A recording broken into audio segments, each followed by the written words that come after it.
Welcome back to Healing Horizons, the space where we stop pretending we are fine and start getting real about it, emotionally, physically, and spiritually. Because wellness is not a vibe, it is a practice. I'm Yusuf, and today we are going into a topic that some people side eye as woo until it hits them like, wait, why do I feel drained after that meeting? What does my body feel so heavy? Why does my body tighten up around certain people? Why does my mind spiral even when life looks good on paper? My guest is Aleksandra Ceho. Alexandra is a professional astrologer, educator, and speaker who blends historic wisdom with practical strategy. She uses astrology as a framework for self awareness, emotional intelligence, leadership development, and navigating change with clarity. She helps people align purpose with performance without losing their soul in the process. Alexandra, welcome to Healing Horizons. Thank you so much, Yusuf. It's such a pleasure to be here today. Thank you for having me.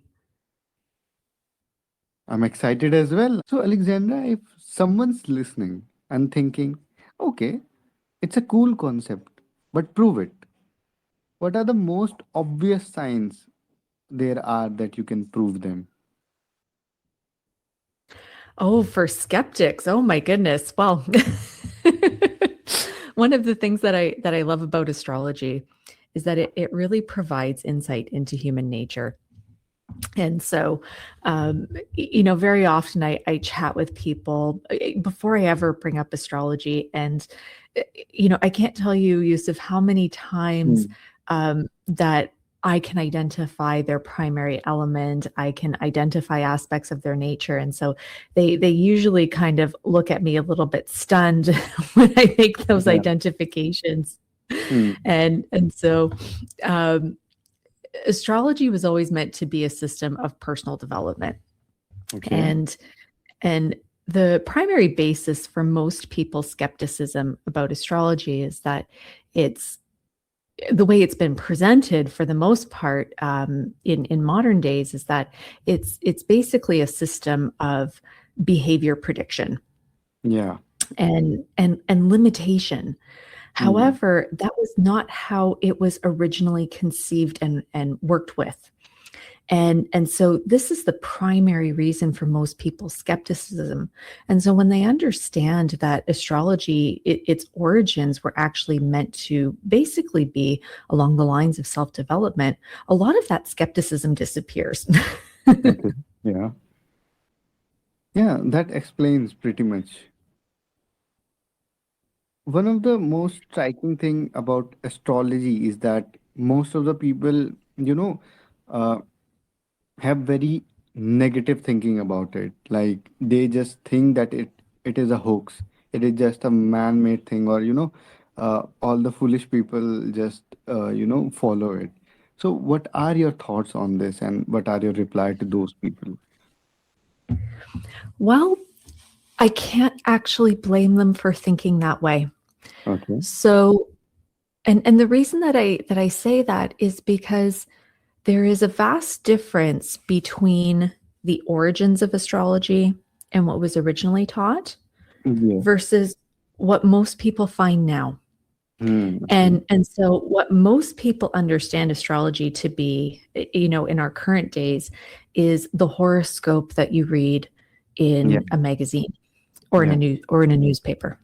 Very true. And and so I mean, first of all, when you go and you read that, that's like saying there's only 12 kinds of people in the world. And Mm. and so I call it signist. So you have racism, you have sexism, and you have signism. and and that's not true. The entire premise of astrology was that every one of us comes in with this unique astrological blueprint. Mm. And so when you go and you read your horoscope in the newspaper, or I mean, Yusuf, there's tens of thousands of books that are just written about zodiac signs. Wow. And like I said, they really turn everything into a personality typology, much like you might find like Myers-Briggs or the Big Five and that kind of thing. And so a lot of modern astrology has also been turned into psychology too. So I can't blame them for thinking that way, that it seems foolish when, somebody went and wrote something probably poetic Mm, and is being paid by a newspaper to basically turn astrology into entertainment. mm, And so we have modern day marketing to kind of thank for that. mm, So what most people don't understand is that if we go back in history, mm, kings, queens, statesmen, merchants, they all consulted astrologers to mm, help them make big decisions, to help them understand social patterns, political patterns, weather patterns, so that they could properly take care of their kingdom mm, and bear that burden of responsibility and decision making. And mm, so when we actually look back at the real history of astrology, the people who used it were the ones who actually had responsibility, who had things to do, who had people to take care of, as mm, opposed to your everyday person. And so this is where the mass marketing of astrology and turning it into entertainment has really done it a huge disservice, and actually does a lot of people a huge disservice, because they actually think that it is just entertainment and that there mm. isn't deeper wisdom to it. That's true. Alexandra, if I have to ask you the top three patterns you see most, like anxiety loops, chronic fatigue, pain flare up, insomnia, and what do those patterns usually point energetically? Oh my gosh, well, that is a great question. So first and foremost, um, the pattern that I see the most is uh, anxiety that Mm, arises from empathy. And the general pattern is an overemphasis in water signs in the chart. And so each and every one of us has a relationship to all four of the elements: earth, water, air, and fire. And one of the things about water is that it is a highly accepting element. mm, And it gives a strong intuition, which is a beautiful thing. But when it's not managed properly, mm, all of these people who have the overemphasis on water charts, or a water sign rising, water moon, they need a lot of introspection so mm, that they can filter out the thoughts and emotions that don't belong to them. And so instead of being able to use that introspection for more creative and productive activities, yeah. they end up needing it so that they can detox. Okay. And so when those empaths, or people who have the strong water emphasis in their chart, learn how to start protecting their energy field properly, that empathy Mm, becomes a gift. mm, The second pattern that I see incredibly frequently mm, is also anxiety. okay. And generally that comes from afflictions to Mercury. Mm, And and so there's a number of ways that Mercury can be afflicted.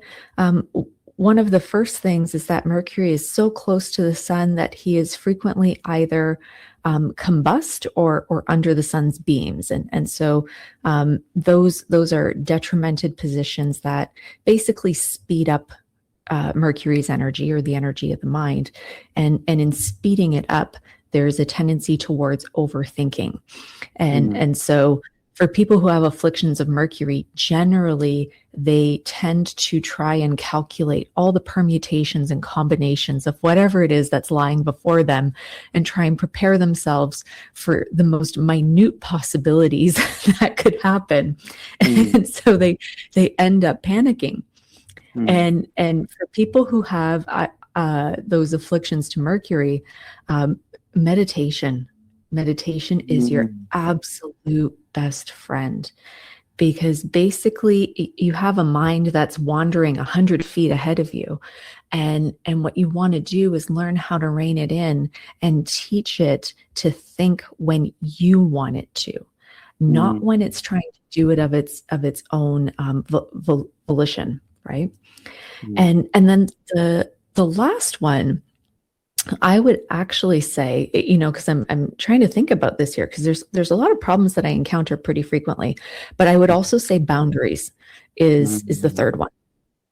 Okay. And um, there's multiple aspects that contribute to the boundary afflictions, I guess I could say. Mm. So one of them is detriments to Mars, and then the other is also an overemphasis either on air or water signs. Mm. And when I see the overemphasis on air or water signs, um, there's this aspect of not wanting to hurt others and equating boundaries to hurting others. And so when I work with people who either have, the overemphasis in air or water, or if they have Mm. afflictions to Mars, the first thing that I try to teach them to understand is that the purpose of boundaries is to maintain the integrity of whatever lies inside of them. Mm. And so if we think of like guardrails on a highway, right? Okay. Those guardrails are boundaries, and they keep the traffic flowing in one direction. Why? So that you don't drive into oncoming traffic on the other side. So when you drive into a boundary, does it hurt? Yes. Driving into, those medians there, it's not fun. It's going to hurt. Mm. But it's a lot better than driving into oncoming traffic or driving over a cliff. Okay. so, so whenever I see these afflictions to Mars, Mm. or the overemphasis on air or water, which are more cooperative elements, I always try and teach people that the importance of boundaries is to actually maintain the integrity of whatever lies inside of them. And so Mm. you put boundaries on a relationship so that you can keep the relationship healthy and safe. You put Mm. boundaries on your energy field so that you can maintain the integrity of your energy field. You put boundaries on your own mind so that your mind is not wandering off in directions Mm. and giving you mental illness, right? Yeah. And so boundaries would certainly be in the top three as well. And Okay. so between empathy, anxiety, and boundaries, these are the three most common themes that I see playing out in charts that often require healing. But the good news is that every one of them can be energetically supported so Yeah. that that's no longer an affliction in your life. Mm. Talking about boundaries, there's a very identical term, I would say, that is protection. I want to know Yes. what's the difference and why do people confuse between both of them? Well, boundaries and protection, the purpose or essence of them is the same. And so I gave you the example earlier, Yusuf, of putting boundaries on your energy field so you can maintain the integrity of whatever is inside. And so that's basically putting up protection, right? And so in essence, they serve a similar purpose. Mm. It's just that for so many people, there is the equation of protection with defensive behaviors. Okay. And so a lot of people look at protection as it's the thing you do when things get bad. Okay. Whereas boundaries, is something that you use preemptively. And really and truly, they are the same thing. it's really just our languaging and how we use the languaging that differs, because both boundaries and protection, I kind of like to think of as preventative medicine. Okay. Can you give an example? Because I am a bit lost on this. What's the difference? Can you give us an example so that it becomes clear? Yes, absolutely. So let's use your energy field as an example, because when people Okay. think of protection, that's the first thing that they think of, Hmm. right? So whether you're putting up a boundary or protection, it's the same thing. So when you go to protect your energy field, say you're visualizing, Hmm. a wall of white light enclosing your aura, or you're doing certain protection rituals. Hmm. In essence, what you are doing is that protection is establishing a boundary, because beyond this point, Hmm. like if I venture outside of myself beyond this point, Hmm. this is what I can control. This is my energy field. And so this is the container or the boundary that I am holding. Everything outside of me is outside of me. Hmm. Now, that boundary, that wall, also serves as a protection so that anything coming inwards is meeting against resistance, right? It is meeting Hmm. against that protection, I see. so that you can maintain the integrity of your own energy field, because Hmm. everyone knows when you are taking on other people's thoughts and emotions, it is confusing, it is draining, it is fatiguing, and you don't want to do it. Hmm. I feel for all the introverts and the empaths out there who are out in the world, who are working without protection, because over time Yeah. they feel drained and exhausted and they want to hide from the world. Yeah. But when they start putting up those boundaries, those energetic Hmm. protections, Hmm. they can be out in the world, they can be kind, caring, compassionate, and they can do it without feeling drained and fatigued. That's true. I appreciate you explaining it with an example. Now it is a lot clearer to me than it was earlier. Yeah, and it's kind of interesting because the difference really is more so derived out of our language than out of the Hmm. actual concept. Yes, that's true. You bridge astrology with strategy. How can astrology help someone forecast their emotional seasons and protect their energy proactively? Well, Yusuf, have you ever had moments where you think you're going crazy? Yeah, I do have a lot of them. So,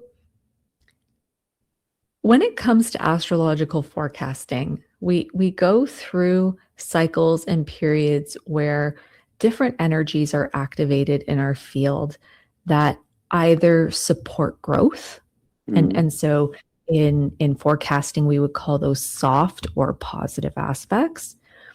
And then we go through periods where there are corrections to be made, where there are lessons to be learned, where there are things to be healed and released.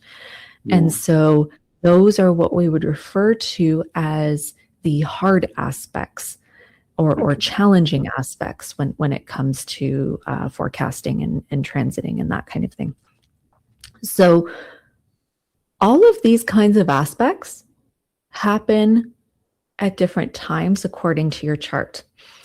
Okay. And depending on the nature of your chart, some people have things nice and well spaced out. And so they kind of go through a couple of aspects at a time. And then some people have very concentrated charts and they go through everything all at once, and then go through periods of quiet. And when you work with astrological forecasting, it helps you understand what is being asked of you, Mm, especially the challenging or the hard aspects. okay. So let's say, for example, well, I've already been forecasting for 2026 here, and the one that keeps coming up for some reason is, I've had a number of people with transits of Saturn to Venus, hard, challenging aspects, and when something like that comes up, it is about reviewing your past relationships, and so. Like, let's say you're a single person and you're looking to meet somebody, and then you have Saturn square Venus happening, and suddenly you don't want a relationship anymore, or you think you don't want one. And part of the reason for it is because what Saturn square Venus does is it's trying to get you to look inside, to look at previous relationship patterns, to understand your own needs, to release past hurt, so that you're not attracting, old relationship patterns with a different face. Okay. And so that you can move forward and learn and embark on a healthier relationship, right? So here you are, a single person, and you're saying, I want a relationship, and then Saturn square Venus happens, and you're like, oh, well, you know what? Maybe I don't.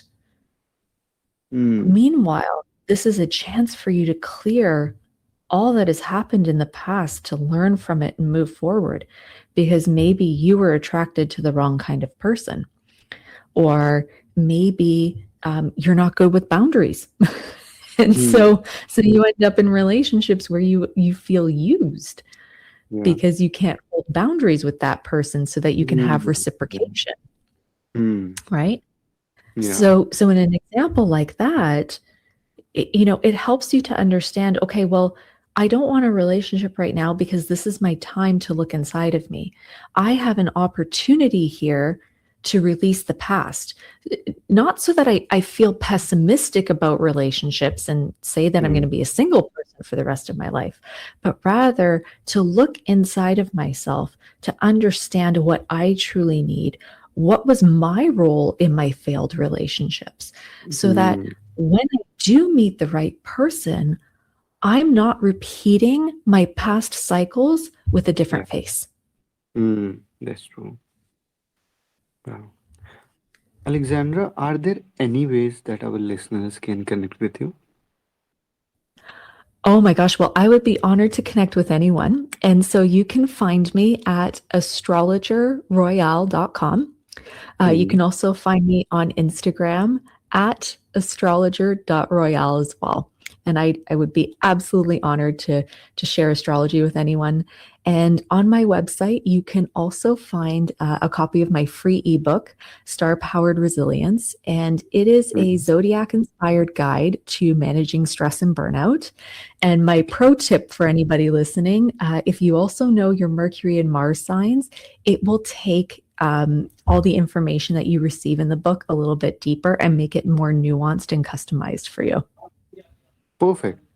And to everyone listening, make sure to check description of this podcast. Will be all the links are there. Okay. And Alexandra, is there any last message that you want to leave us with? Well, to everyone who's listening, whatever your pain might be, whatever you're struggling to overcome, I also want you to remember your goodness. There's so much in life that's going to tell you about your limitations, that's going to remind you of why you're not great, successful, what have you. But there is that spark of light in you. And that spark of light is what contains your goodness. And so hold to that always. That's what astrology was always meant to do, to show you that spark of light. And when you work with that, when you grow that light, you will be amazed at how incredible your life becomes.